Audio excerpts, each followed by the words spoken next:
오늘은 데이터 분석의 통계 과목에서 수학 포기자들을 위한 수학 부담 없이 배우는 기술 통계 입문입니다. 통계는 데이터 분석에서 하드 스킬 영역입니다. 통계는 절대로 어렵지 않습니다. 우리가 복잡한 수학 공식과 함께 통계를 배웠기 때문에 어렵게 느껴졌다고 생각합니다. 물론 수학 공식은 중요합니다. 하지만 데이터 분석에서는 이런 수학적 처리는 사람보다 훨씬 빠른 컴퓨터가 정확하게 계산을 해주고 있습니다. 우리는 통계적 개념과 수학적 이론을 명확하게 이해를 하고 있다면 데이터 분석 영역에서는 아무런 문제가 없습니다. 이번 영상의 목적은 수학 포기자들을 위한 수학 부담 없이 배우는 기술 통계 입문입니다. 따라서 깊이 있는 어떤 수학적인 접근보다는 통계에 대한 용어, 개념을 잡을 수 있도록 강의를 구성했습니다. 우선 기술 통계는 통계학의 한 종류입니다. 기술 통계부터 먼저 설명을 드리고 다음 강의에는 추론 통계에 대해서 설명을 드리겠습니다. 목차입니다. 목차는 통계와 기술 통계의 정의에 대해서 알아보고 데이터 유형과 척도, 중심 경향성 측정, 산포도 측정, 분포의 형태, 자료의 시각화, 기술 통계의 한계와 보완 방법, 그리고 다음 강의인 추론 통계 입문에 앞서 표본 추출 방법에 대해서 알아보겠습니다. 오른쪽에 이미지가 있는데요. 이 오른쪽의 이미지는 제가 현업에서 사용하고 있는 기술 통계 자료입니다. 어떤 변수에 대해서 중앙값, 평균값, 표준 편차 등을 나타내고 있고, 아래쪽 그림은 어떤 변수에 대해서 히스토그램을 보여주고 있고, 두 변수 사이의 관계를 보여주고 있는 3점도 시각화 자료입니다. 첫 번째, 통계는 무엇인가? 개요입니다. 통계는 영어로 statistics, 한자로 통계입니다. statistic는 확률을 뜻하는 라틴어의 statisticus 또는 국가를 뜻하는 이탈리아어의 statistica에서 유래되었다고 합니다. 그리고 한자인 통계는 통, 거스릴 통, 합칠 통, 개는 셀 개입니다. 즉 영어의 뜻과 이 한자를 종합해서 보면 통계는 확률이라는 단어가 있고 어떤 국가를 다스릴, 합칠, 국가 전체를 다스릴 수 있는 중요한 학문이라고 생각을 합니다. 또한 통계의 정의를 보면 통계는 데이터의 수집, 분석, 추론, 요약 등 방법론을 다루고 있는 학문입니다. 이 정의를 보면 어찌 보면 이 말은 통계가 데이터 분석의 시작과 끝이라고 생각됩니다. 통계의 목적, 데이터 요약, 데이터 해석, 의사결정 지원, 예측이 있습니다. 데이터 요약은 복잡한 데이터를 우리가 이해하고 쉽게 요약할 수 있도록 핵심 정보를 추출하는 역할을 해주고 있고, 데이터 해석은 요약된 내용을 바탕으로 수집된 데이터를 분석하여 그 안에 숨겨진 패턴이나 트렌드를 발견합니다. 의사결정 지원, 데이터 해석을 바탕으로 의사결정을 내리는 중요한 자료입니다.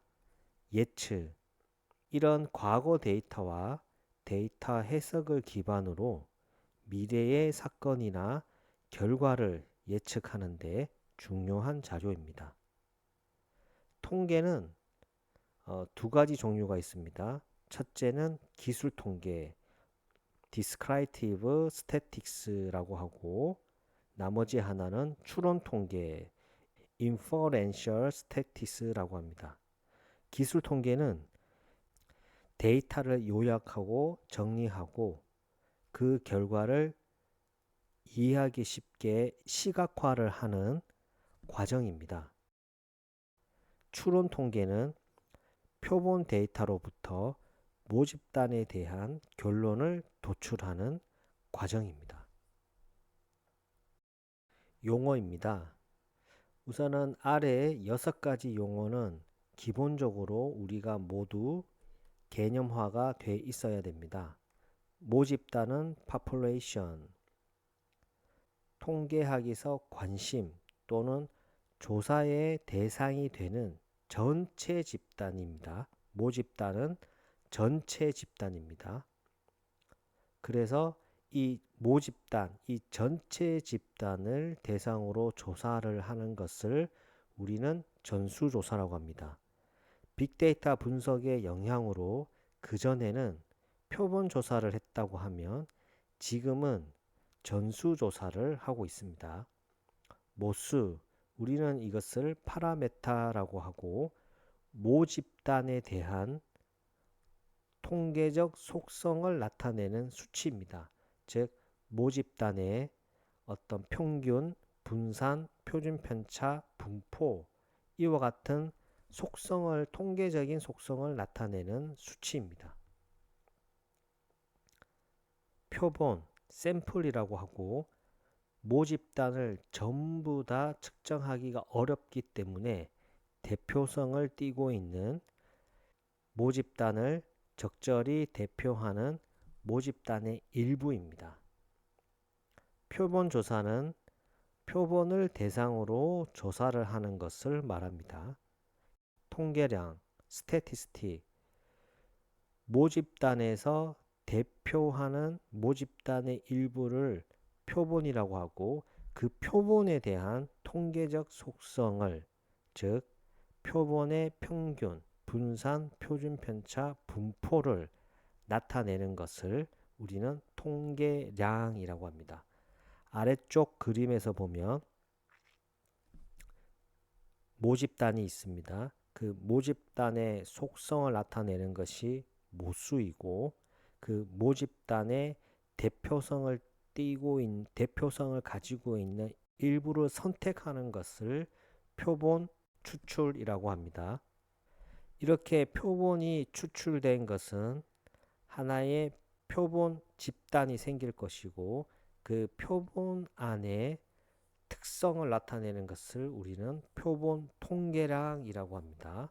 그리고 표본 통계량을 근거로 모집단의 모수를 추정하는 것을 통계적 추정이라고 합니다. 그래서 표본 통계량은 표본의 평균, 표본의 분산, 표본의 표준 편차, 표본의 분포이고 통계적 추정으로 우리가 알 수 있는 것은 모집단의 평균, 모집단의 분산, 모집단의 표준 편차, 모집단의 분포를 알 수 있습니다. 두 번째, 기술 통계란 무엇인가? 개요입니다.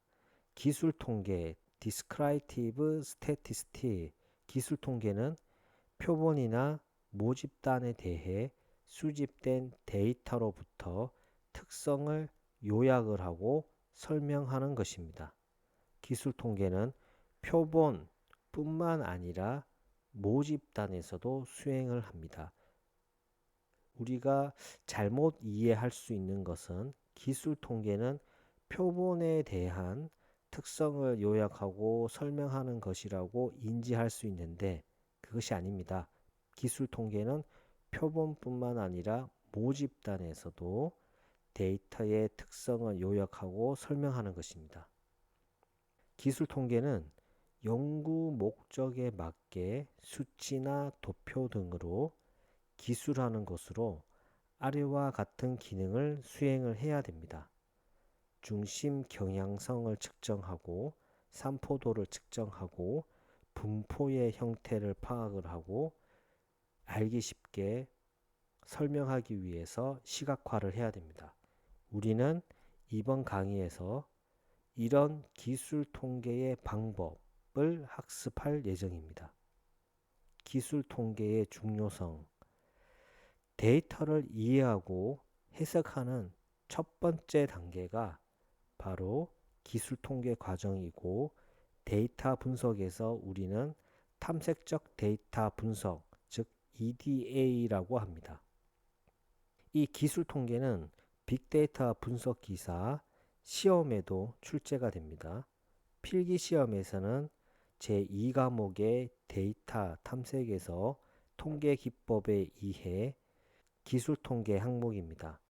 실기 시험에서는 제1, 2, 3 유형 모두에서 기술 통계는 기본적으로 나오고 좀 전에 설명드렸다시피 EDA, 탐색적 데이터 분석의 과정입니다. 세 번째, 데이터의 유형 및 척도. 데이터는 유형과 척도에 따라서 구분할 수 있습니다.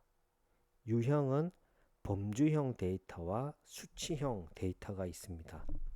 범주형 데이터는 셀 수 없는 데이터, 즉 명목형 데이터, 순서형 데이터, 수치형 데이터는 셀 수 있는 거, 연속형 데이터와 이산형 데이터가 있습니다. 범주형의 명목형은 변수 간, 즉 데이터 간 순서가 없고 단지 어떤 변수 간의 구분을 하기 위해서 사용됩니다. 예를 들어서 이름, 성별 등이 있습니다.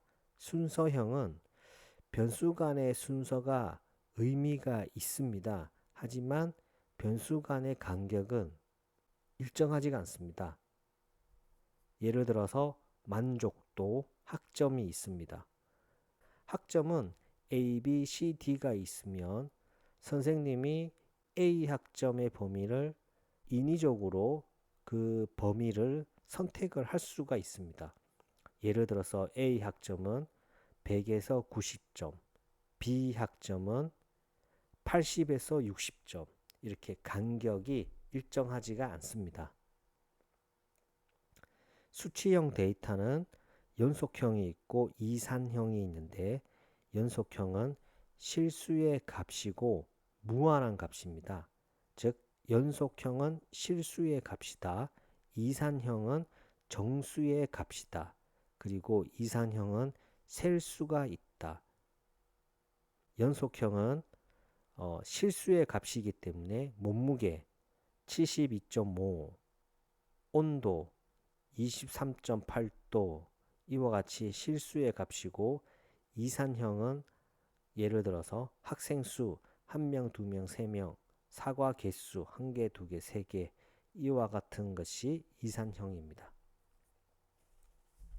이 데이터는 척도에 따라서도 구분할 수 있습니다. 질적 척도와 양적 척도가 있고요. 질적 척도에는 명목 척도와 서열 척도, 양적 척도에는 등간 척도와 비율 척도가 있습니다.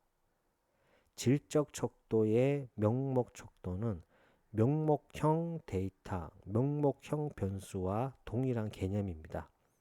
변수 간의 순서가 의미가 없고 단지 변수 간의 구분을 하기 위해서 사용됩니다.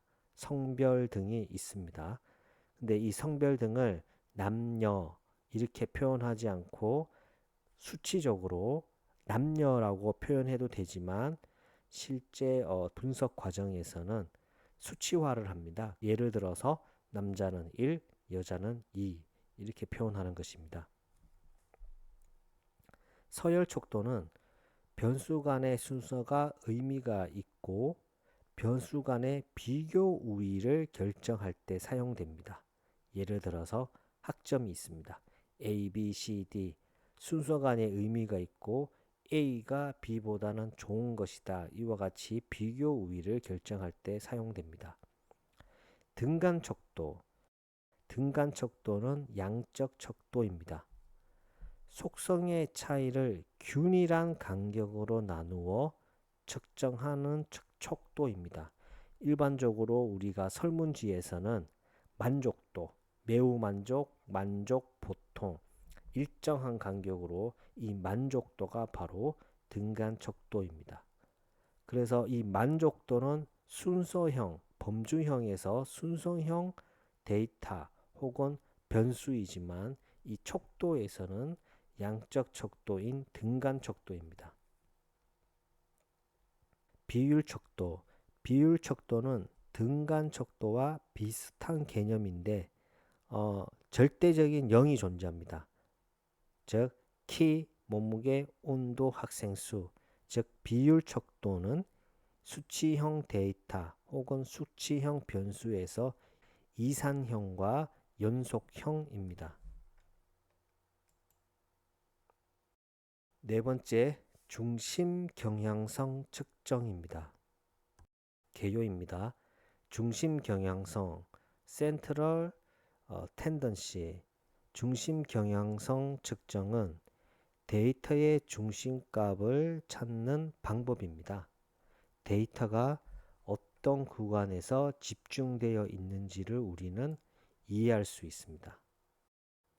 중심 경향성의 측정 방법은 평균, 중앙값, 최빈값이 있습니다. 평균은 mean, 중앙값은 median, 최빈값은 mode입니다. 평균은 모든 데이터의 값을 더한 후 데이터의 개수로 나눈 값입니다. 장점은 모든 데이터를 더했기 때문에 모든 데이터를 반영하므로 전체적인 데이터의 중심을 알 수가 있습니다. 하지만 단점은 모든 데이터를 반영했기 때문에 그 중에 하나가 이상치가 있다고 하면 그 이상치의 값에 의해서 평균이 민감하게 움직입니다. 중앙값은 데이터를 가장 작은 값, 가장 큰 값을 크기 순서대로 일렬로 쭉 정렬을 했을 때 가장 중간에 있는 값입니다. 장점은 이상치의 영향이 없습니다. 가장 중간에 일렬로 쭉 정렬했을 때 중간에 있는 값이기 때문에 어떤 낮은 영역에 이상치가 있든 높은 영역에 이상치가 있든 중간에 있는 값은 항상 일정합니다. 하지만 모든 데이터를 고려하지 않은 값이기도 합니다. 최빈값은 데이터에서 가장 많이 나온 값입니다. 장점은 범주형 데이터에서 최빈값은 주로 사용이 되고요. 데이터의 빈도를 반영을 합니다. 단점은 이 최빈값은 평균값, 중앙값은 딱 하나이지만 이 최빈값은 그 데이터에서 한 개가 아니라 여러 개가 나올 수 있습니다. 왜냐하면 A, B, C, D가 있다고 하면 A도 5개, B도 5개, C는 3개 이렇게 나올 수가 있기 때문입니다. 그렇기 때문에 이 최빈값은 어떤 대표하는 유일한 값이 아닙니다. 그래서 일반적으로 우리가 어떤 데이터의 분포를 보면 평균, 중앙값, 최빈값은 일치할 수도 있고 그 값이 달라질 수도 있습니다. 그 예가 오른쪽에 있는데요.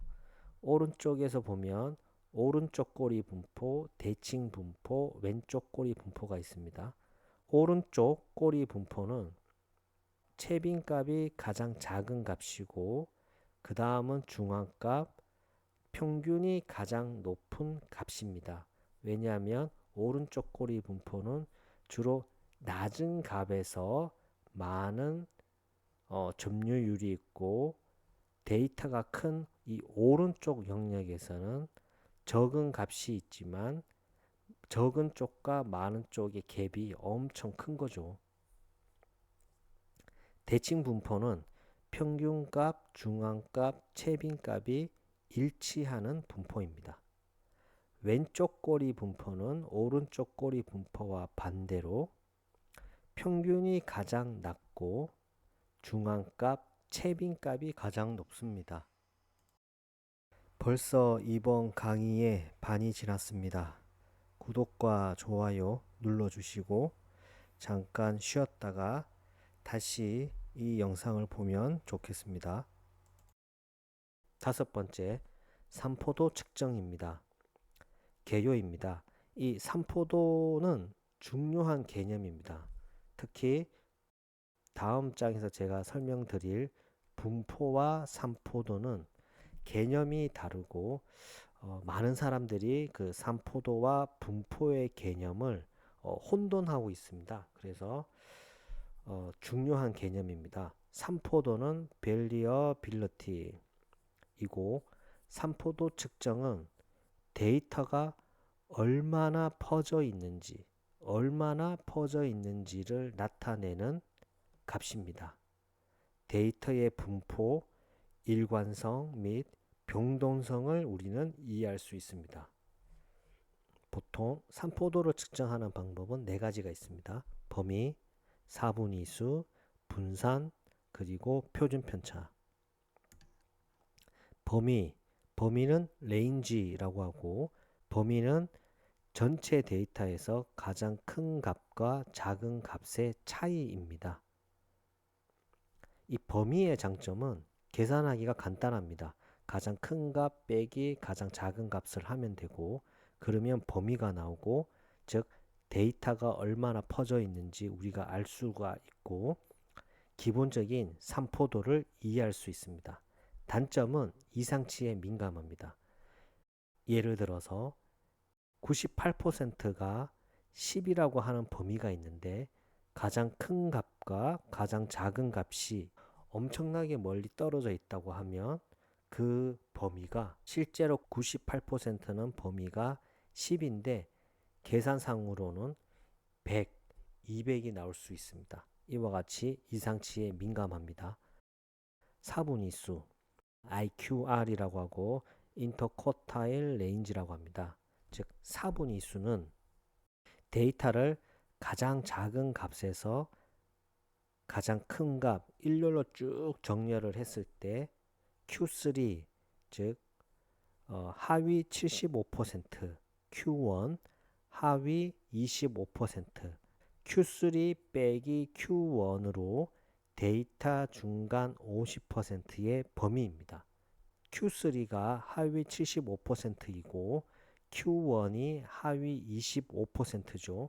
그거의 빼기니까 50%가 되고 75 빼기 25라는 말은 범위가 되는 거죠. 그래서 데이터 중간 50%의 범위입니다. 장점은 이상치의 영향이 없습니다. 좀 전에 설명드렸다시피 이상치는 극단적인 값이기 때문에 영향이 없고, 단점은 그 50%를 고려한 값이기 때문에 모든 데이터를 고려하지는 않습니다. 분산, 베리언스고 표준 편차, 스탠다드 디비에이션. 데이터 값들의 평균으로부터 얼마나 떨어져 있는지, 어떤 데이터 값 빼기 그 데이터 전체의 평균 뮤, 우리는 이것을 편차라고 합니다. 디비에이션. 이 편차를 제곱을 해서 그 데이터 개수로 나눈 것이 분산, 시그마 제곱이라고 하고, 이 시그마 제곱을 루트 제곱이 되었기 때문에 데이터가 왜곡이 되었죠. 그래서 그 왜곡을 없애주기 위해서 뉴트 분산인 것이 표준 편차입니다. 이 분산과 표준 편차는 평균으로부터 얼마나 떨어져 있는지를 알 수 있기 때문에 데이터의 변동성을 반영을 합니다. 단점은 이상치의 영향이 있습니다. 그리고 분산과 표준 편차의 개념을 이해할 때 평균으로부터 각각의 데이터가 얼마나 떨어져 있는지에 대한 그 편차의 평균이 표준 편차입니다. 좀 전에 조금은 설명을 드렸는데요. 분산은 왜 편차를 데이터의 값 빼기 그 데이터 전체의 평균 이 편차를 제곱을 했을까요? 편차의 총합은 항상 0이 됩니다.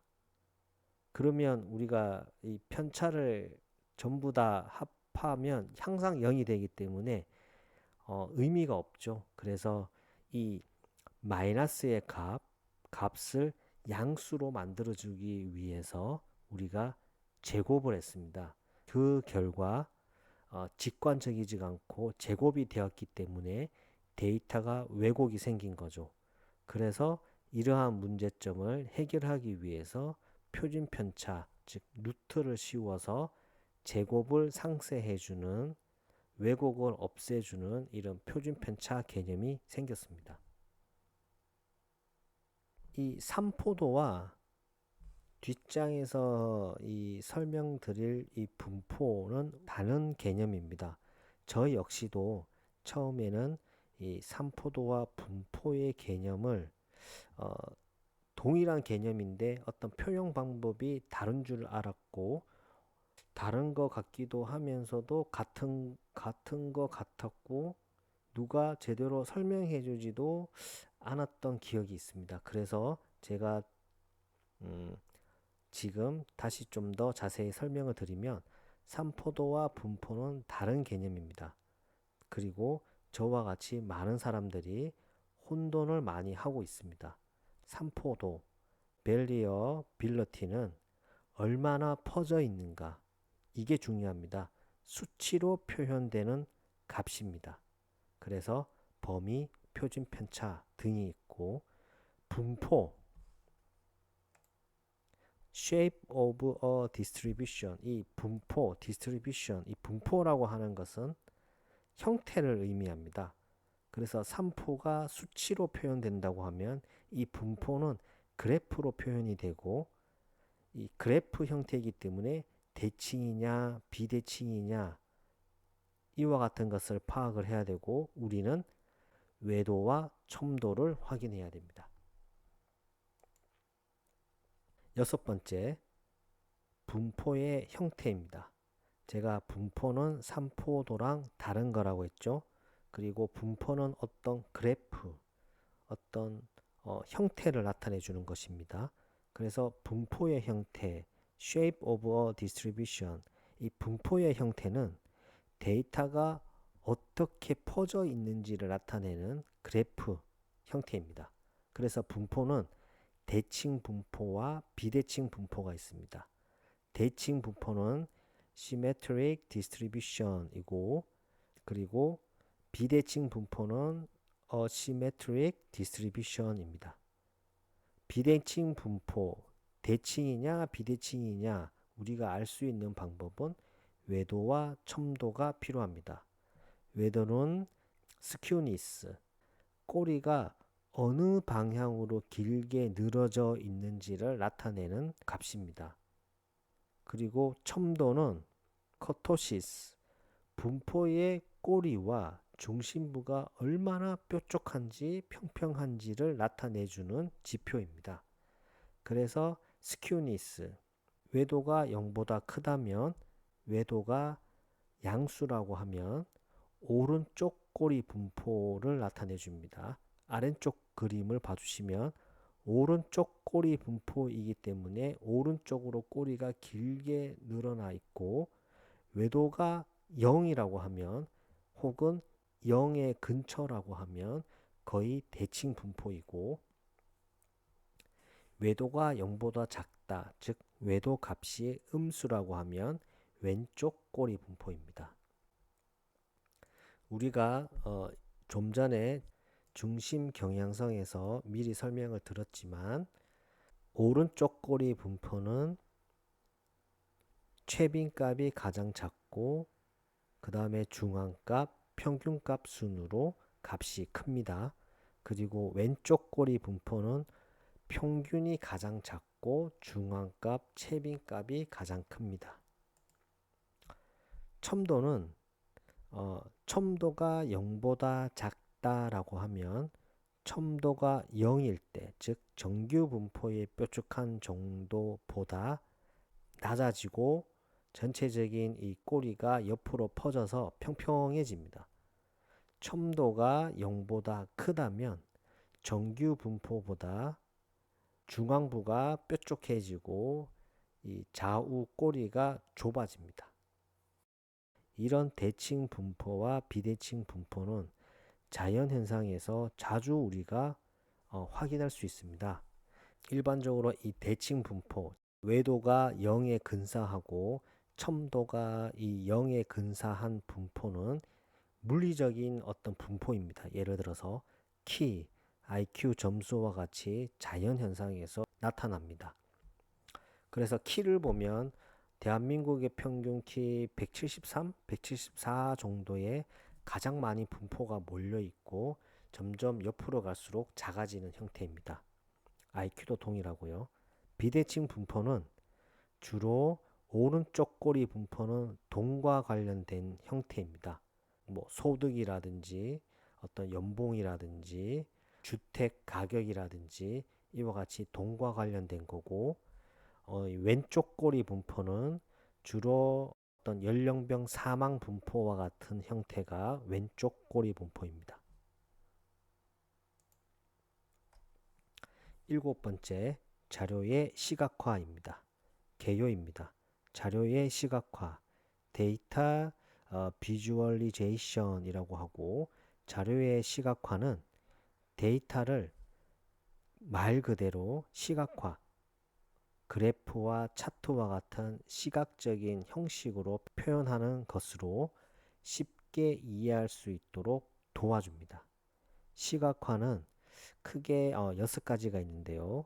막대 그래프, 히스토그램, 원형 차트, 산점도, 상자 그림, 히트맵이 있습니다. 물론 더 있습니다. 하지만 대표적으로 이 6가지를 많이 쓰고요. 오른쪽 그림에서 보는 것처럼 저 역시 실제로 이 6가지를 가장 많이 씁니다. 막대 그래프는 우리가 바 차트라고 하고 범주형 데이터의 크기를 비교합니다. 히스토그램은 수치형 데이터의 크기를 비교합니다. 그래서 이 오른쪽 그림에서 보는 것처럼 막대 그래프와 히스토그램은 똑같이 어떤 이렇게 블락 형태로 생겼는데 이 범주형은 말 그대로 범주의 데이터의 크기이기 때문에 빈도수입니다. 그래서 이 막대 차트가 조금씩 떨어져 있고 히스토그램은 수치형이기 때문에 이 막대 그래프가 붙어져 있습니다. 원형 차트, 파이 차트라고 하고 범주형 데이터의 크기를 비교를 할 때 사용되어집니다. 산점도, 스캐터 플롯이라고 하고 이 삼점도도 가장 많이 쓰이는 시각화 기법이고요. 두 개의 수치형 데이터의 관계를 분석을 할 때 사용되어집니다. 상자 그림, 이 박스 플롯, 이 박스 플롯도 가장 많이 사용되는 시각화 도구이고요. 범주형과 수치형 데이터를 혼합을 해서 어떤 데이터의 중앙값, 4분위수, 이상치를 파악을 할 수 있습니다. 그 평균값도 나타낼 수도 있고 중앙값도 나타낼 수도 있고 이 말은 중심 경향성도 알 수 있고 산포도도 알 수 있는 우리가 범주형으로도 분류를 해가지고 알 수 있기 때문에 정말 효율적인 시각화 도구입니다. 히트맵은 어떤 수치형 데이터들의 강도나 빈도를 시각화할 때 사용합니다.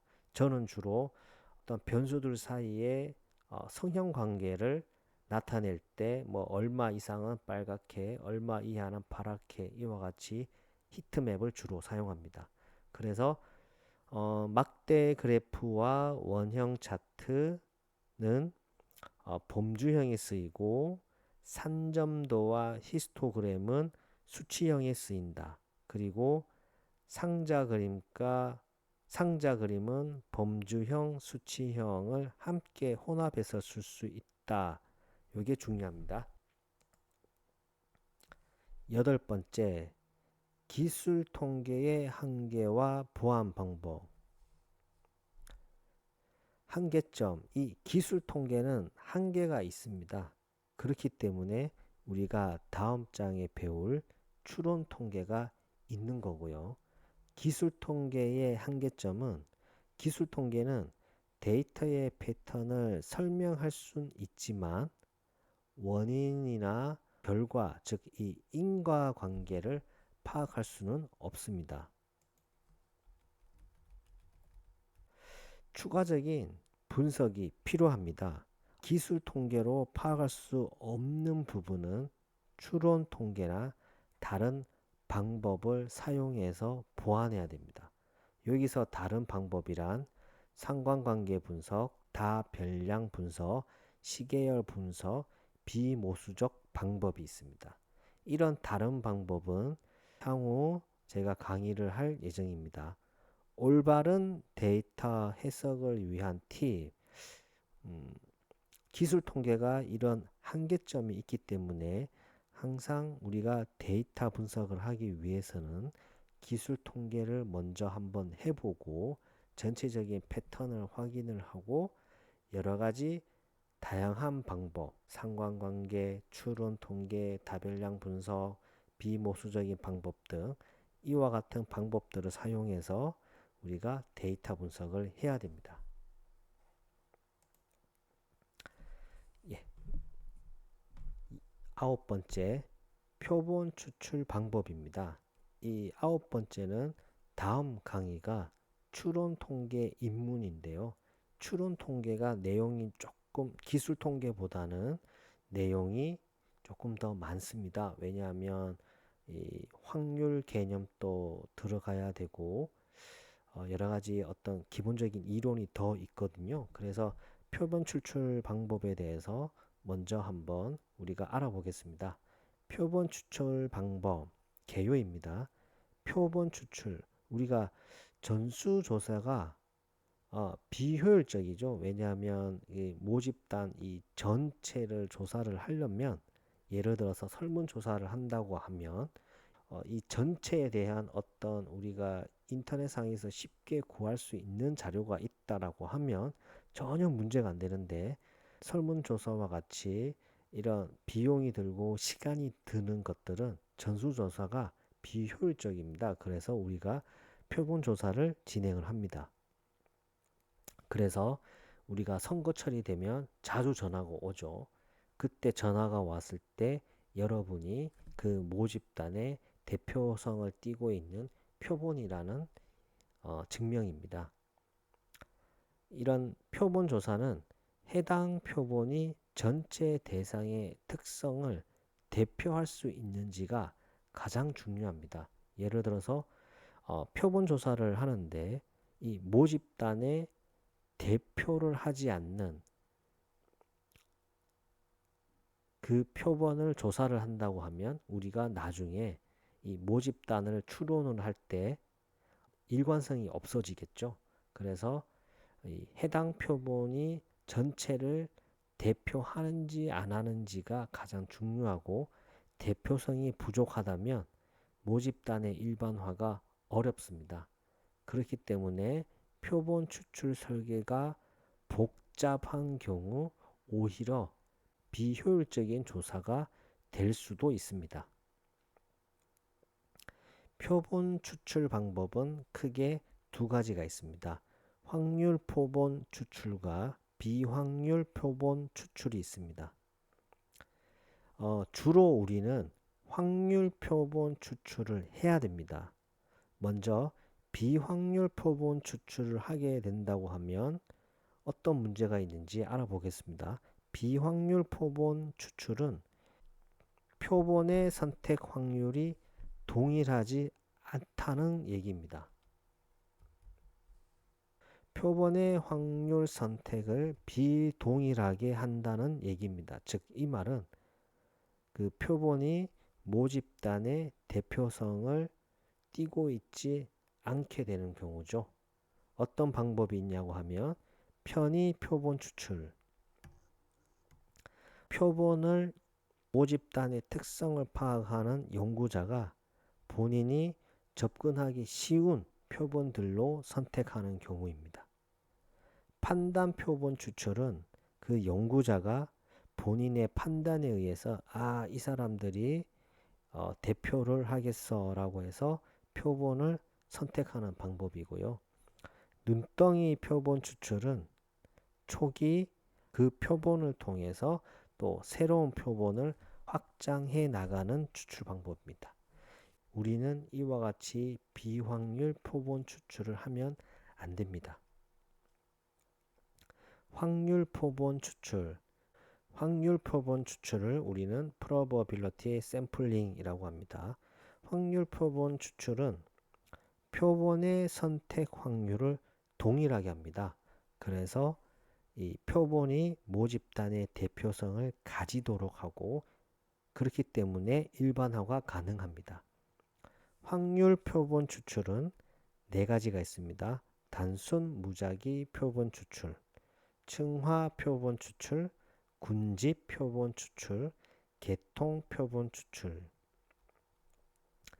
이것도 오히려 어떤 한글 이게 번역보다는 영문이 조금 더 편한 개념 이해가 더 쉬울 수 있습니다. 단순 무작위 표본 추출은 심플 랜덤 샘플링, 즉 간단하게 랜덤으로 한다는 얘기죠. 전체 예를 들어서 우리가 선거를 할 때 선거의 어떤 정당별 지지도를 파악을 할 때 단순 무작위 표본 추출은 이 대한민국의 모집단에서 모집단 지역에 상관없이 성별에 상관없이 무작위로 예를 들어서 100명을 선택하는 경우입니다. 층화 표본 추출 우리가 stratified sampling이라고 하고 동일 구간에서 랜덤으로 선택을 합니다. 즉 이 말은 모집단을 경기도, 경상도, 전라도 이와 같이 충청도 이와 같이 도로 나누고 각 도에서 100명을 선택하는 경우입니다. 군집 표본 추출, 클러스터 샘플링, 즉 여러 군집으로 먼저 나누고 그 군집 선택은 랜덤입니다. 그리고 군집 내에서도 랜덤입니다.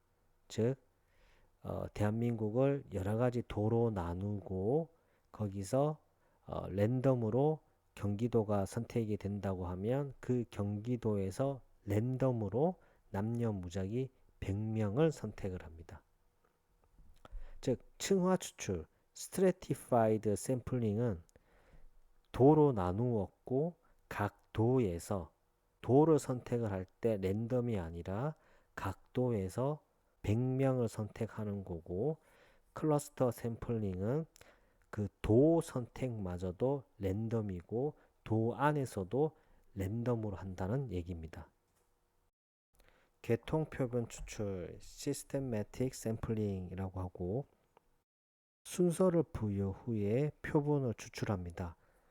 선거의 표본을 추출할 때 예를 들어서 주민등록번호 끝자리가 7인 사람을 무작위로 100명을 선택하는 경우입니다. 예, 지금까지 기술통계 입문에 대해서 설명을 드렸습니다. 오늘 하루도 수고하셨습니다. 반복과 학습은 필수입니다. 감사합니다.